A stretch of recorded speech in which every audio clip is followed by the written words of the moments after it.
Renungan pagi pulang ke rumah oleh Ellen G. White, 18 Juli 2020. Mari kita berdoa. Bapa kami yang di sorga, Allah pencipta langit dan bumi, laut dan segala isinya, Allah yang maha besar, maha kuasa, sumber segalanya, yang kami sembah selalu melalui anak-Mu yang tunggal, Yesus Kristus. Terpujilah Yesus, anak Allah yang maha tinggi, yang adalah penolong dan penghibur kami. Pada pagi hari ini kami bersyukur boleh bangun dan berbakti, dan sebagaimana membaca nasihat firman-Mu, kiranya Roh-Mu ya Yesus menguasai hati dan pikiran kami, agar kami semua dituntun ke dalam seluruh kebenaran, hidup kami diubahkan. Beserta kami sepanjang perbaktian ini kehendak-Mu yang jadi, karena kami berdoa hanya melalui nama anak Allah yang tunggal, Yesus Kristus yang adalah Tuhan dan Juru Selamat kami. Amin. Renungan hari ini akan dibacakan oleh Saudara Gregor Tambunan. Silahkan, Saudara Gregor. Judul renungan pagi kita pada hari ini adalah pikiran dan tubuh. Biarlah hatimu memelihara perintahku, karena panjang umurmu dan lanjut usia serta sejahtera akan ditambahkan kepadamu. Amsal 3 ayat 1 dan 2. Sebagai dasar semua pendidikan dalam bidang ini, orang muda harus diajar bahwa hukum alam adalah hukum Allah yang bersifat ilahi seperti hukum Taurat. Hukum yang memerintah organisme tubuh kita telah dituliskan oleh Allah pada setiap saraf, otot, dan serat-serat tubuh. Setiap kelalaian atau pelanggaran yang dilakukan dengan sengaja terhadap hukum-hukum ini adalah dosa terhadap kali kita. Pengaruh pikiran pada tubuh, demikian juga pengaruh tubuh pada pikiran harus ditekankan. Kuasa listrik otak yang ditingkatkan oleh aktivitas mental menghidupkan seluruh sistem, dan dengan demikian merupakan bantuan yang tak ternilai dalam melawan penyakit. Hal ini harus diterangkan dengan jelas. Kuasa kemauan dan kepentingannya mengendalikan diri, baik dalam memelihara maupun pemulihan kesehatan. Kemarahan yang mempunyai efek menekan dan kerusakan, ketidakpuasan, mementingkan diri, atau kenajisan, dan sebaliknya, kuasa memberi hidup akan terdapat dalam kegembiraan. Hal yang tidak mementingkan diri dan berterima kasih juga harus ditunjukkan. Ada kebenaran mempelajari tubuh dan kesehatan jasmani yang kita perlu perhatikan. Di dalam kitab suci, hati yang gembira, bersukacitalah adalah obat yang manjur. Amsal 17 ayat 22. Orang muda perlu mengerti kebenaran yang mendalam, mendasari sebutan Alkitab bahwa bersama Allah adalah mereka minum air mata kehidupan. Mazmur 36 ayat 9. Bukan hanya sumber dari segala sesuatu, tetapi Dia adalah kehidupan bagi segala makhluk hidup. Hidupnya lah yang kita terima dalam sinar matahari dan dalam udara yang bersih dan segar, di dalam makanan yang membangun tubuh kita dan mempertahankan kekuatan kita. Karena hidupnya lah kita ada jam demi jam, waktu demi waktu. Hanya karena dirusak oleh dosa, sebenarnya semua pemberiannya memelihara hidup kita, kesehatan, dan kegembiraan. Ia membuat segala sesuatu indah pada waktunya. Pengkhotbah 3 ayat 11. Dan keindahan yang benar akan dipelihara, bukan merusak pekerjaan Allah, tetapi menyelaraskannya dengan hukum Dia yang menjadikan segala sesuatu, dan yang mendapat kesenangan di dalam keindahan dan kesempurnaannya. Sementara mekanisme tubuh dipelajari, perhatian harus ditunjukkan kepada alat-alat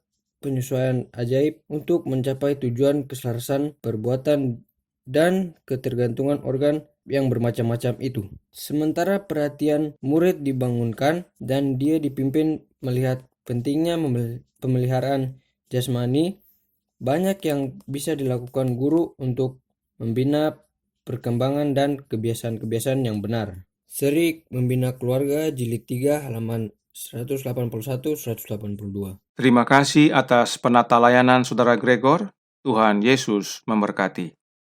Saudaraku dalam Tuhan, ada hubungan yang sangat erat antara pikiran dan tubuh. Demikian juga sebaliknya. Kesehatan rohani berhubungan dengan kesehatan jasmani.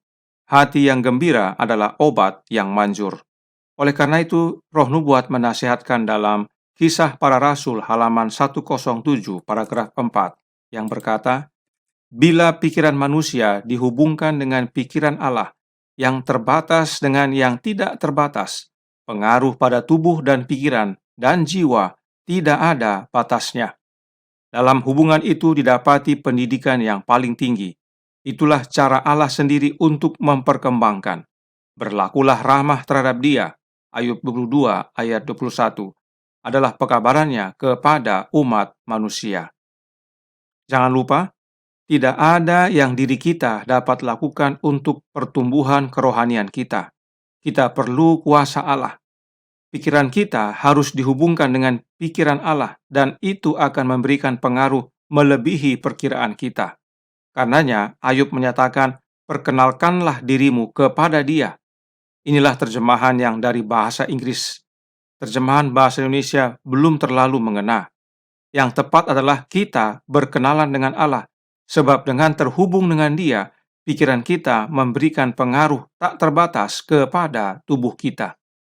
Bagaimana cara kita memiliki pikiran Allah? Ingat, karena dosa, kita terpisah dari Bapa.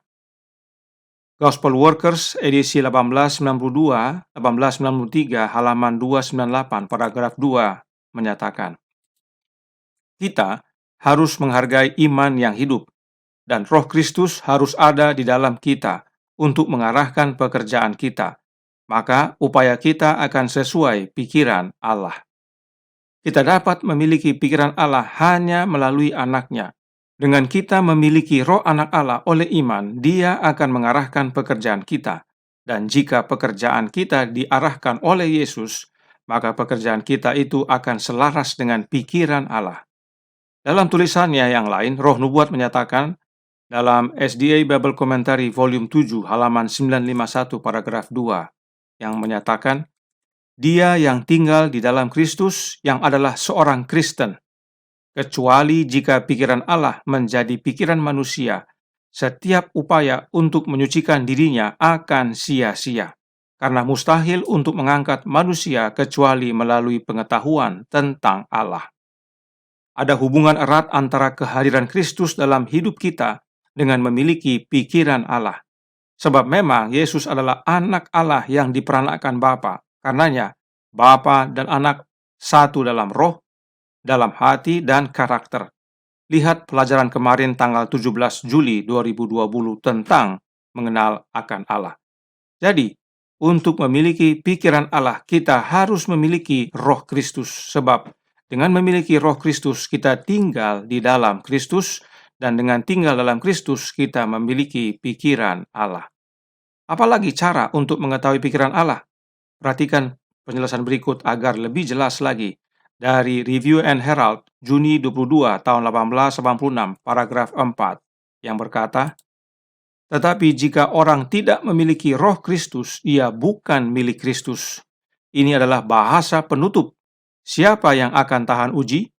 Firman Allah bagi kita adalah fotokopi dari pikiran Allah dan Kristus. Juga, yaitu sebelum manusia jatuh dan manusia diperbaharui sesuai gambar Kristus, memiliki pikiran ilahi. Perhatikan, firman Allah adalah foto atau gambar dari pikiran Allah atau roh Allah, agar melalui anak Allah kita manusia dipulihkan kepada gambar Kristus dan memiliki pikiran ilahi. Nyonya White di sini menggunakan istilah yang menarik yaitu daguerreotype. Daguerreotype adalah gambar atau kopi yang persis, ya, yang sama. Ini adalah suatu kutipan yang membuka mata pemahaman kita tentang Bapa, Anak, dan Roh, sebagaimana dinyatakan dalam Roma 8 ayat 9. Nah, siapakah firman? Yesus Kristus. Dan Roh adalah pikiran. Silahkan baca Yesaya 40 ayat 13 dan hubungannya dengan Roma 11 ayat 34. Jadi, kita harus memiliki roh Kristus yaitu pikiran ilahi agar melalui itu kita diperbaharui sesuai gambar Kristus dan menjadi miliknya. Jika kita sudah menjadi milik Kristus, dengan sendirinya kita menjadi milik Allah Bapa. 1 Korintus 3 ayat 23. Kita memiliki pikiran ilahi. Perhatikan kutipan berikut tentang hubungan Yesus dengan pikiran Allah. Alfa dan Omega, jilid 5, halaman 13 berkata, oleh datang tinggal bersama kita, Yesus harus menyatakan Allah baik kepada umat manusia maupun kepada segala malaikat. Ialah, yaitu Yesus, firman Allah buah pikiran Allah yang diperdengarkan.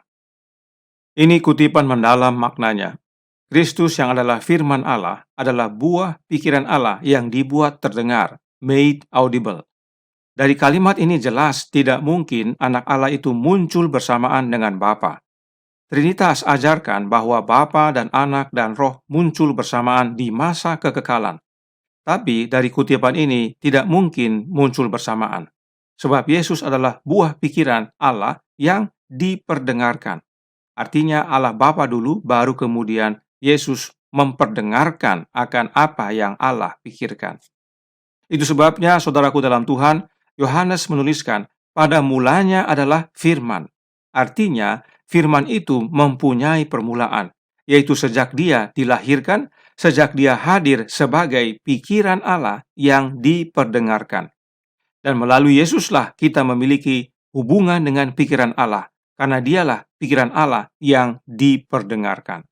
Ini kebenaran penting yang umat Allah perlu pahami. Karena itu Roh Nubuat menasihatkan dalam Adventist Home halaman 125 paragraf 1. Jika dia memiliki pikiran Kristus, dia tidak akan menjadi perusak tubuh, tetapi akan penuh dengan kasih yang lembut, berusaha untuk mencapai standar tertinggi dalam Kristus. Jelas ada hubungan pengaruh pikiran kepada tubuh.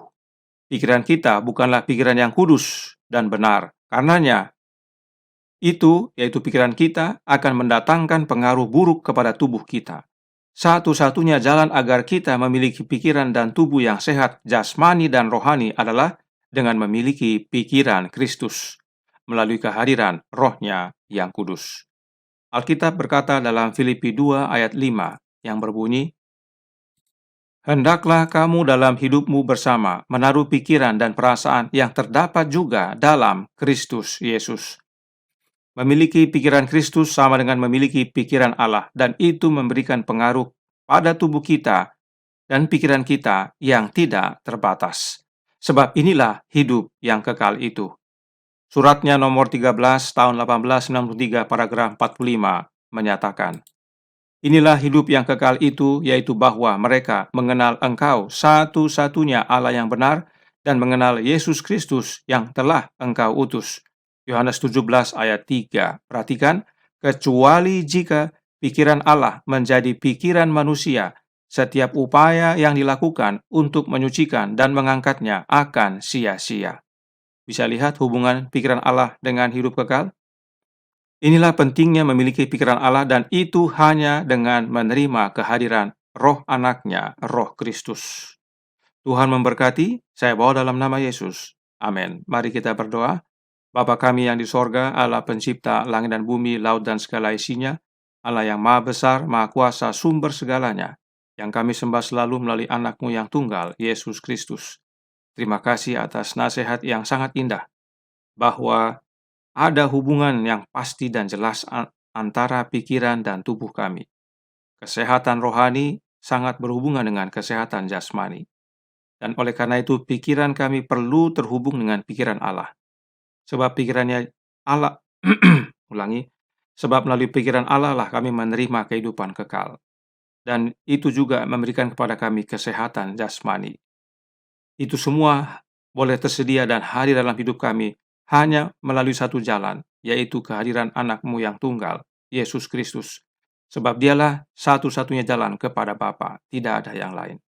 Karenanya, hadirlah dalam hidup kami ya Yesus. Tolong kami agar menjadi serupa dengan-Mu dan memiliki pikiran Allah. Kehendak-Mu yang jadi, ampunkan kami akan dosa dan salah, karena kami berdoa hanya melalui anak Allah yang tunggal, Yesus Kristus, yang adalah Tuhan dan Juru Selamat kami. Amin.